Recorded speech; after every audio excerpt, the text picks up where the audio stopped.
5th of December, Rabbi Moore, Parsha with Rashi, Vayigash.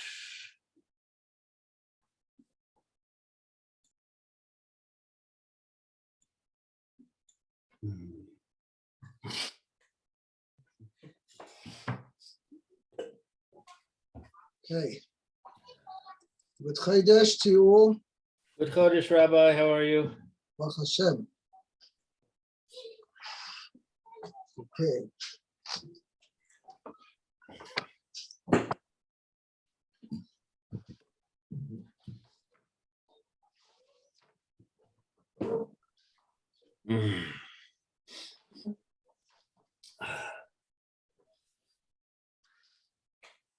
Good Chodesh Yechiel.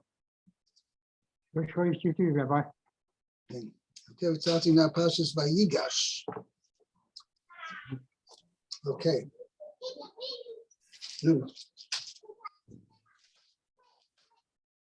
Okay. Lou, would you like to start? Vayigash Elav Yehuda Vayomer Bi Adoni Yidaber Na Abdecha Davar Be'aznei Adoni Baal Yichar Apcha Be'avdecha Ki Chamocha Ki Pharaoh. Yehuda approached him and said, please, my master, let your servant speak a word into my master's ears. Something, davar, a matter, something, because they I don't need in my master's ears. And do not be angry with your servant, because you are like Paro.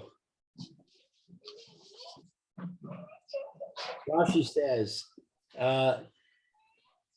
Vayigash Elav Yehuda Vigomer Devar Be'aznei Adoni. He approached. The first two words are just the mere words of introduction. Okay, Right. Now what Rashi's doing is Dovo Ba'oznei Adoni. Let me speak something, a matter, Ba'oznei Adoni, in the ears of my master. Now, when you speak something, what do you mean in the ears? Obviously, when the ears are the part of the body which, how do you say, accepts, is through which the person hears. So it's pretty rare, shall we say, let me speak something in the ears of my master. Why is the words of things? Obviously, you know, what you should have said straight. How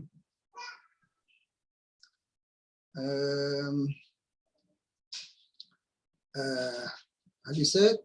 Sneadoni means you should have said Yedaber no after Choladoni.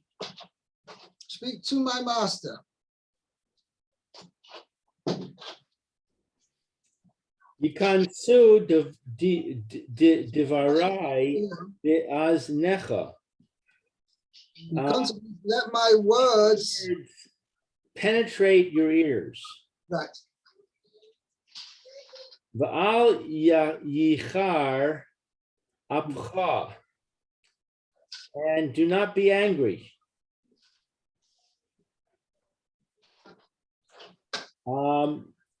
Okay, so you come Kan ata lamed, from this you may infer, right. Diber elav kashos, that he spoke to him harshly. Right. Now, because in Moshe, I'm speaking to you now, I says, Bloom, don't get angry with me. We're going to learn in this passage in Chumash. Now, there's no reason for you to get angry. Obviously, when he says, let my master not get angry, right, he's obviously saying there would be grounds and reason for him, yes, to be angry. So he's saying, please don't get angry with me, but this is what I'm telling you. Ki kamocha kiparo. For you are like Paro. Chashuv ata be'enai kamelech. You are esteemed in my eyes like a king. Zehu pishuto. This is its plain meaning. Right. Now, but what the problem is So- with this, What? the problem is with this statement, these words, "Ki chomecha kafaroi," follow on directly after Vayicha apcha b'avdecha. Had it meant simply, as Rashi says, you are like as esteemed as Paro, it should have said first, "Yidaber na'avdecha davar b'oznei Adoni, ki chomecha kafaroi, Vayicha apcha b'avdecha." Meaning, I'm speaking to you now because you're in my eyes like Pharaoh, and therefore I'm pleading with you on behalf of Binyamin. And in addition, you should not get angry with your servant, because I'm going to speak in a tough talk. So the fact that the Torah juxtaposes Ki chomecha kafara to Vayibcha implies a different meaning. That's what Rashi says. Rashi says, Kipshutai, what it means is, Ki chomecha kafara, you are esteemed in my eyes like Pharaoh, and therefore that's why I'm coming to speak to you on behalf of Binyamin, because it's just as good as speaking to Pharaoh himself.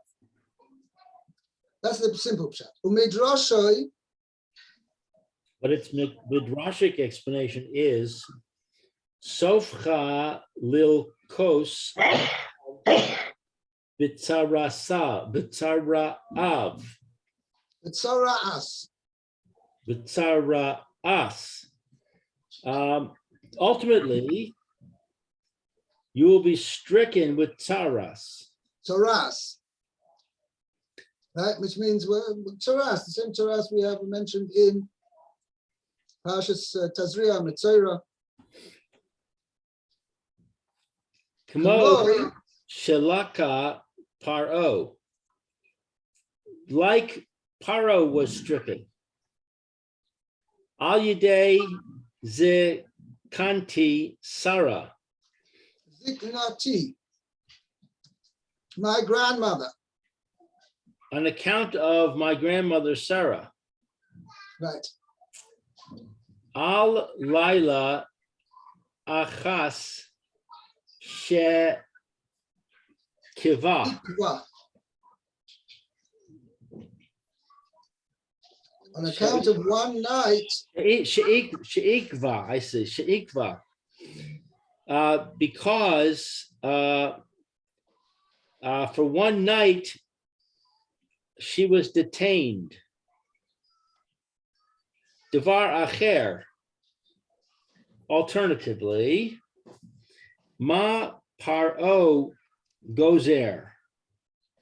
Just as Paro issues decrees, ve'eno mikayim, and they are not established. or fulfilled, he doesn't fulfill. Maftiach ve'eno iseh, Maftiach ve'eno oseh, and he makes promises and does not do them. Af atah chen, so you also. V'chi zo hi simas ayin, and this is the thing. Chizui simasayin. Is this the placing his eyes upon which you had talked about? Shamarta, Is this then what you meant by setting your eyes? Shamarta lasum lasum. eincha alav. When you said you would set your eyes upon him. Right. You originally said, I would like to set my eyes upon Binyamin. You said you have a younger brother. Let me set my eyes upon him, and I want you not to come down back to Egypt unless you bring Binyamin with you. So that's what he says. Let me, and I will set my eyes upon him.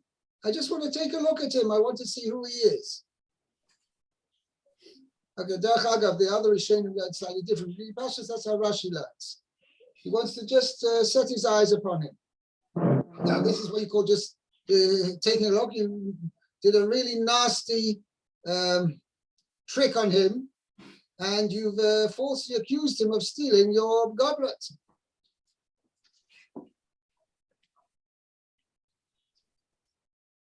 Devar acher, alternatively, ki chamocha ke paro, you are equal to paro, im takni teni, if you provoke me, eherog oscha ve'es adonecha, I will kill you and your master. Right. Your master being Paro. Yes. So according to this chart,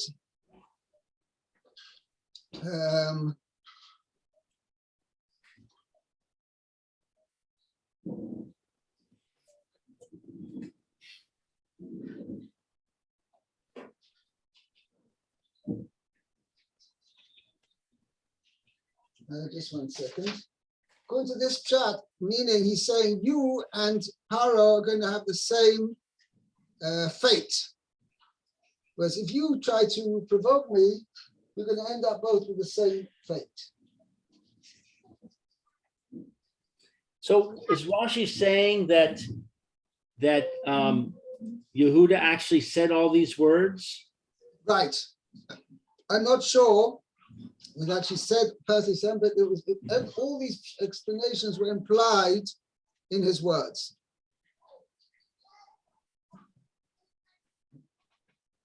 They were all applied in his words. But it's interesting. The first, we've got how many pshatim over here? First one explanation, the simple explanation is straightforward. Ki chomecha k'faroi, for you are like Pharaoh, means in my eyes you're as great as Pharaoh, therefore I'm addressing you just as I would address Pharaoh to put forward my request. Okay, second shot, you are going to end up being punished like Pharaoh. Just like Pharaoh was punished for taking my grandmother, it's actually his great-grandmother,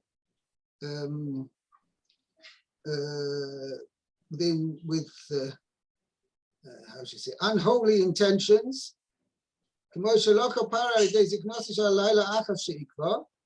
So too you will also be punished. Another pshat, meaning your word is worth as much as Paro's words. But since Paro's words don't have much ground, Paro has been proven to not keep to his word, so too you also don't keep to your word. And the last pshat is your end result will be just like Paro's also end result, which hasn't happened to either Yosef or Paro, but both you and Paro are going to end up in the same boat. Means you're going to, if you try to provoke me, we're going to finish you all off. Not just you, but even Paro. Okay, those are different explanations, all contained in the words Ki chomecha kafar.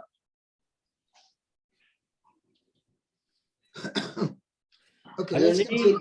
Sha'al es avadav lemor. My master asked his servants, saying, Hayesh lachem av o ach? Do you have a father or a brother?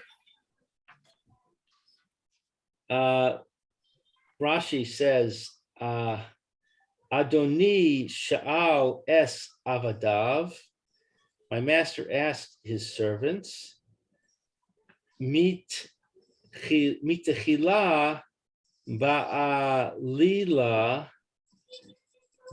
basa alenu. From the start, you encountered us with subterfuge. What's that? Subterfuge? Subterfuge. What What does does that the mean? word ba'alila mean? Alila means you came with a scheme against us. Yeah, so that's subterfuge. Okay. I use the word pretext. Yeah, it's similar.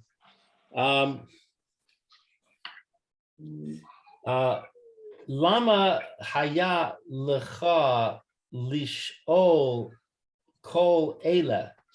Why did you need to ask us all these questions? Bitcha hayinu mivakshim. Were you looking to marry your daughter? Were we? Or were we looking to marry your daughter? O acho senu ata mivakesh. Or were you looking to marry our sister? Afal pi chen, nevertheless, v'nomar el Adoni, we said to my master. That's the next passage. You know, it's a paraphrase on the next passage. Okay, that's the Lo nevertheless. chad nu mimecha davar. We withheld nothing from you. Right. So in other words, you were asking us all these questions, which none of your business. Nevertheless, we answered you straight. We were very straight with you. right. V'nomer al Adoni yesh lanu av zakein v'yeled zekunim katan v'achiv meis v'yiva ser hu levado leimo va'aviv ahevo. Okay. And we said to my master, we have a father who is old and a young child of his old age. His brother is dead, and he alone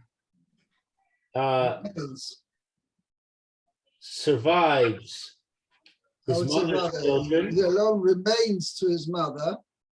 He alone remains to his mother's children. As Rashi is going to explain, he alone of his mother's children, he is the only one still alive. And his father loves him. Right? Okay, so let's see. Va'achiv meis, his brother is dead. Mipnei hayirah. It was because of fear. Haya motzi davar sheker mipiv. That it was that a false word came from his mouth. Amar im omar lo shehu kayam. He said, or he thought, if I say to him that he is alive, Vayomar ha he will say, diuhu etzli. He'll say, bring him to me.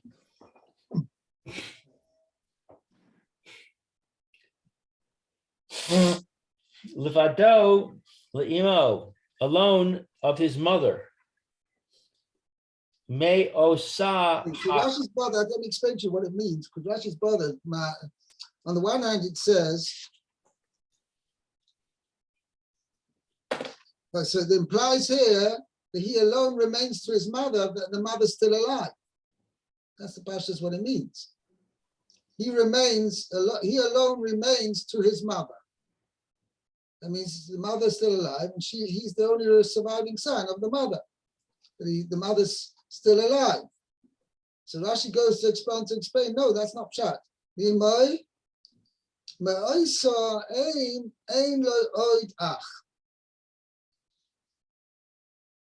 Did you see the Rashi? From that mother, he has no other brother. Right. Meaning not that his mother's still alive, because she's not. It means of his mother's offspring, he alone remains of her offspring. Because he only has one brother who died. That's referring to Yosef. And he alone remains, he's the only surviving child of his mother. And his father loves him. Okay, let's continue. Vatomer el avadecha hori duhu a lie va'asima a ni alav. And you said to your servants, bring him down to me, that I may place my eyes upon him. Well, as we say, set my eyes upon him. That I may set my eyes upon him. There's no Rashi on that. No. Vayomer el Adoni, we said to my master, Lo yuchal ha naar la'azov es aviv. We are not able the lad is not able to leave his father. Ve'azav es aviv vames. That if he left his father, he would die. Yeah. What? Right. He left his father, he would die. Right. Okay. In English, you use the present tense. If he would leave his father, it's really actually a future. But if he would leave his father, he would die. Right. Va'azav es aviv vames. If he would leave his father, he would die. Im ya'azov es aviv do agim anu shema yamus baderech sheharei imo baderech mesa. If he would leave his father, then we are concerned. Perhaps he will die on the way. For his mother died on the way. Right. So now, it's an interesting point over here. So let's analyze what's happening here. What is the way got to do with anything? How did Rachel die, his mother? She died because she was attacked by bandits. Childbirth. Right. So what was the connection to the fact that she was on the way? Nothing. Nothing. So what's the idea is that it's that way, when the person's on the way, he's not, how should I say it? He's vulnerable, but vulnerable in a spiritual way as well.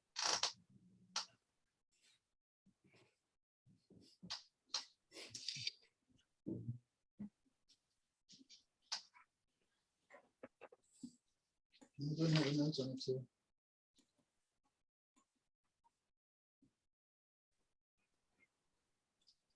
See, Rashi, we're going to see the next Rashi, but it's a different actual point. We're going to worry that he's something, because he's on the way, he may be exposed to danger where he wouldn't be otherwise.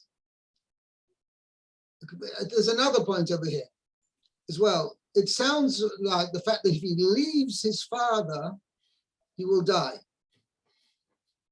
Now, what would be if Yaakov Avinu would go with him on the way? He'd accompany him on the way. Would that be okay? Should be. Why not? Oh, but one thing, he's on the way. Yaakov was with Rachel, and nevertheless, she still died in childbirth on the way.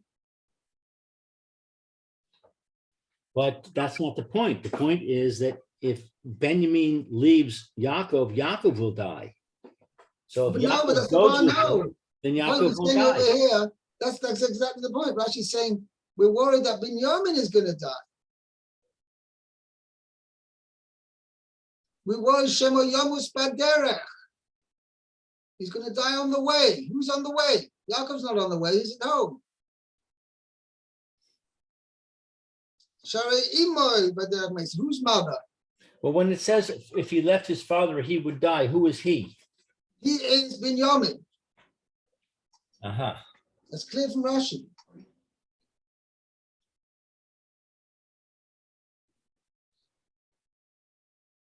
So what you have to say is, I think I don't know exactly. I don't have a note on it here, but the Farshim explain is that the schus of Yaakov would go with him. Yaakov was such a tzaddik that Yaakov's protection would was Yaakov's mere being with him would provide enough protection that he wouldn't be harmed on the way. So that's his saying. But the danger is, as we see in the next passage as well, that it's not actually the next passage, it's the next Rashi later on, a few psukim later. Okay, but the point was because he's on the journey, and there are more dangers involved on when traveling, like bandits and wild animals and other things like that. So therefore, the kol hadrochim b'cheskas sakona, all roads are considered like a place of danger. That's what we're worried about, that if he leaves his father, he's likely to die because he's in danger. But if his father would accompany him on the way, then he would be protected by the merit, by the schus of his father. But we said, what are we asking now? You want him to leave his father and go on a journey. So then we're worried the fact he doesn't have the schus of his father with him, and he's on a journey. Maybe he makes himself very vulnerable to expose himself to different dangers.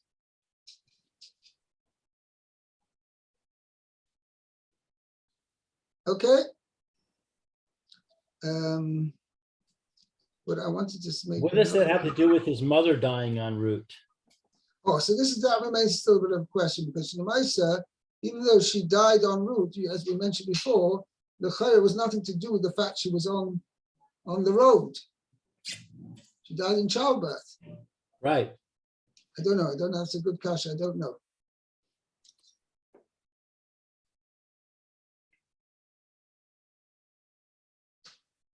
Okay.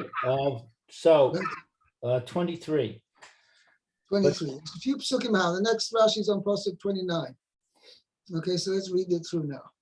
The Tomer El Avadecha, you said to your servants, Im lo yered achichem hakatan imachem hakaton.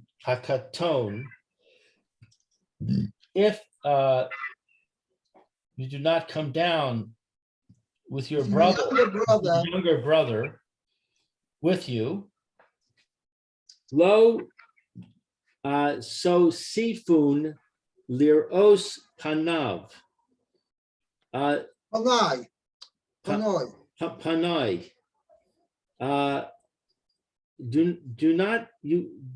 Do not see my face. You will no longer see my face, meaning I won't accept, I won't see you. You don't bring your younger brother down, just forget about me gaining an audience with me. Forget it. You know, as you've got to keep to your condition that that you're going to bring your younger brother with you. If you don't keep to it, just forget it. You're not going to be able to have an audience with me, and you're not going to be get any grain, because that's what we mentioned in last week's Parsha. Anybody who wanted to acquire grain had to get the personal authorization, right? The personal, what's another word for authorization? It means a personal stempel, a stamp of approval. Approval, that's the best word. You had to get the special approval of Yosef. Nobody could get any food without Yosef's approval.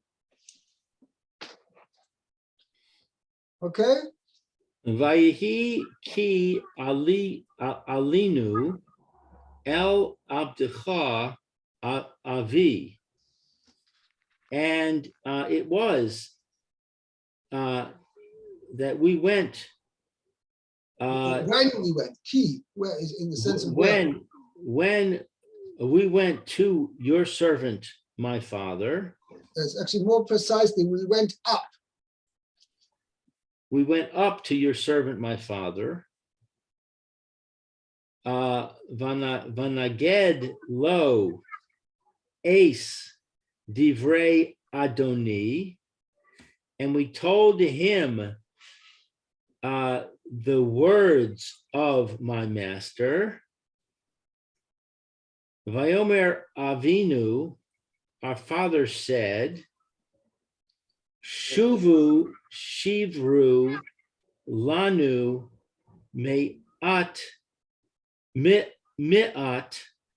Ochel. Return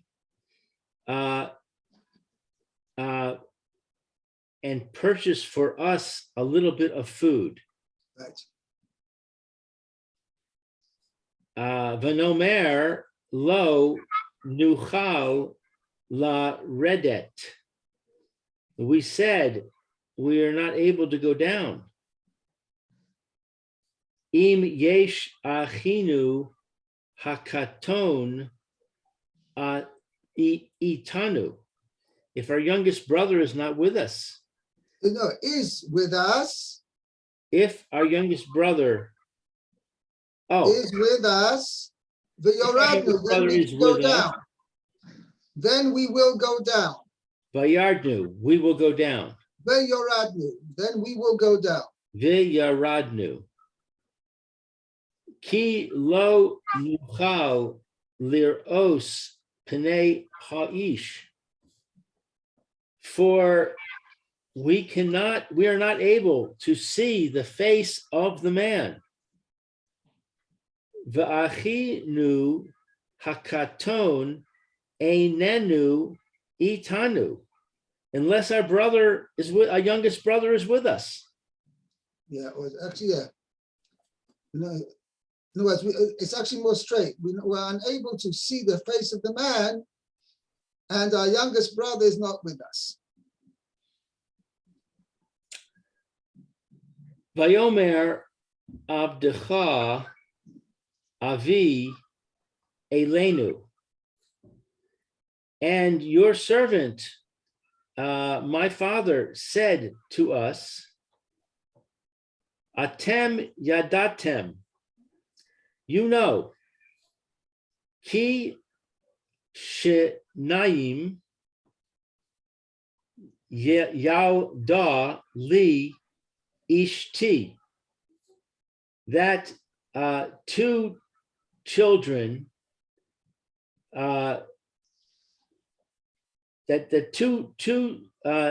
children came to me from my wife. Or two children bore my wife. My wife bore two children for me. To me, two children. Vayetze ha'echad me'iti, and one of them has gone out from me. Vayomar Omar, Va'oimar. Va'omar ach toraf. And I said, surely he's torn to pieces. Velo re'isi ad hena. Receive ad hena. And I have Velo not, re'isiv ad hena, and I have not seen him until now. very good. Ulekachtem gam es ze me'im panai. And if you will take this one also from me, v'karahu ason, and misfortune befall him, Right. v'ho radtem es sevasi, you will bring down my hairs. That's which means literally means what Adam says, you bring down my old age. My old age. Bara, in bitterness, sho'ola to the grave. Means you make the end of my life, my old age, a bitter end. There'll be a bitter end to my life. Okay, so Rashi. The karahu ason, misfortune befall him, shehasatan mekatreg bishas hasakana, for the Satan accuses in a time of danger. Right. Now, Rashi is saying a very important point over here. What kind of thing he's saying? You'll Ulakachtem goes in Ponai, right? You'll take this one, was Yaakov, you're just quoting what his father Yaakov is saying. He says, if you take this one from before me, the Korohu Oson, and a tragedy will happen to him. So what's Yaakov saying? Why should a tragedy happen to him because he's taken from before me? So Rashi says, the Satan accuses at the time of danger. Now let me point out, this is a very important philosophical point, which comes up a number of places in Chazal. Kosh Baruch Hu is the one who decides everything. Kosh Baruch Hu decides the person's going to live. Kosh Baruch Hu is going to decide the person's going to die. Okay, what would be if somebody runs across a 6-lane highway? And he'll say, you know what? Listen, if Hashem hasn't decreed that I should die, so nothing's going to happen to me. And if Hashem's decreed upon that I should die, so let it be. That's so Hashem created. Hashem has decreed I should die. But if I haven't, I'm not supposed to die, right? Why can't I run across a 6-lane highway? So what do you say? So this, what Rashi says over here is a very important chazal, which actually comes up in other places. I don't know if I mentioned this in Parsha Vayigash. I don't think we got that far in the Parsha, but it also comes up there, a very important rule. A person ostensibly, if he's sitting back at home and he's not in a situation of danger, he's not decreed upon to die. You think he'll stay at home, he'll be fine. However, if he puts himself, which under natural circumstances, a person would die in such a situation, so he's putting himself in a situation that he has to be saved from danger. not just remain alive. He has to be positively judged in Shamayim whether he should be saved from a particular danger. That's already a different level of judgment. So a person ostensibly may be not Chayav Misa, but if he's now in a situation that he, in the situation of danger, where he has to be positively saved from that danger, he may not necessarily have enough merit to be saved from the danger, and he will die. Even though ostensibly it had not been decreed upon him to die, had he stayed at home, let's say. Which is, it's a major thing because Hashem decides everything, so why is the danger any different? But nevertheless, HaKadosh Baruch Hu allows natural things to happen. That's part of HaKadosh Baruch Hu's way, is to allow nature to run its course, because HaKadosh Baruch Hu wants himself to be hidden. HaKadosh Baruch Hu wants the HaKadosh Baruch Hu's control of the world to be hidden in a certain way, that we don't openly see that HaKadosh Baruch Hu is controlling the world. And therefore, if a person puts himself in a danger that he needs an action which goes against the laws of nature for him to be saved, then he'll have to have a special schus to be able to be saved as a result of it. Okay? There's also enough, this touches on thing. What is the difference if he intentionally, let's say given the case of a 6-lane highway, right? He intentionally crosses it, or unwittingly, he doesn't realize there's a 6-lane highway here, whatever the reason, and he crosses it because he thinks this is a path or whatever. Maybe it's not a thing. I'll give an example. I had point in the Gemara this morning in Daf Yomi. Somebody sits under, unknowingly, he sits under a wall or next to a wall, which is very shaky, and under natural circumstances, the wall would fall down. But he doesn't know the person sitting underneath the wall is totally unaware of that. Nevertheless, it's clear from the Gemara, nevertheless, he needs a special schus to be saved from the wall falling down upon him. Okay, the difference between intentional and non-intentional, there's definitely differences, but suffice it to say that that is the point which we're discussing over here. Okay, we'll adjourn here. This is already quite late, and continue tomorrow. B'ezrat Hashem. Thank you, Rabbi. Be well, Kol Tov. Okay, bye-bye.